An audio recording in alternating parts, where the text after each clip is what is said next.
ফরিদপুর 4 আসনের সাবেক সংসদ সদস্য মুজিবুর রহমান চৌধুরী নিক্সন তার কাছ থেকে বোমা ফারুক হলো কাজ। এটা আমরা জানতে পেরেছি যে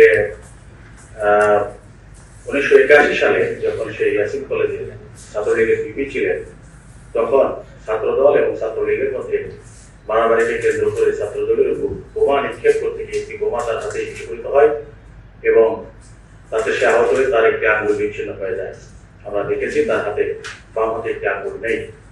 পরবর্তীতে সে জেলা ছাত্রলীগের সেক্রেটারি এবং সভাপতি হয়, তার পরবর্তীতে যুবলীগের সেক্রেটারি এবং সভাপতি হয় এবং এরও পরে সে যুবলীগের কেন্দ্রীয় কমিটির প্রেসিডিয়াম মেম্বার হিসাবে নির্বাচিত হয়।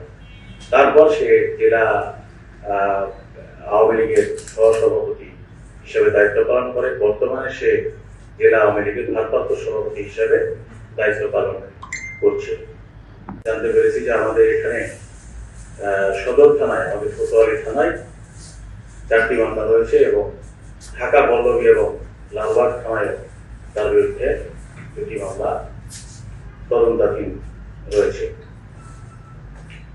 আরো সবচেয়ে গুরুত্বপূর্ণ যে বিষয়টি সেটা হচ্ছে যে এই যে দেশকে বা ঢাকার লকডাউনকে সফল করার জন্য সে বিভিন্ন মাধ্যম থেকে টাকা পাচ্ছে এবং নিজেরও অর্থ সে বিভিন্ন জায়গায় ডিস্ট্রিবিউট করছে।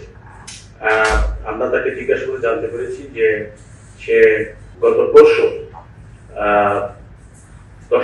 5 লক্ষ টাকা পেয়েছে এবং এর মধ্যে 4 লক্ষ টাকায় সে এই কার্যক্রমকে সফল করার জন্য একজনের কাছে পাঠিয়ে দিয়েছে। এবং আরো জানতে পেরেছি যে আওয়ামী লীগের একদম শীর্ষ পর্যায়ের নেতৃবৃন্দের সাথে তার হরহামেশাই যোগাযোগ হচ্ছে বলে আমাদের কাছে সে স্বীকার করেছে।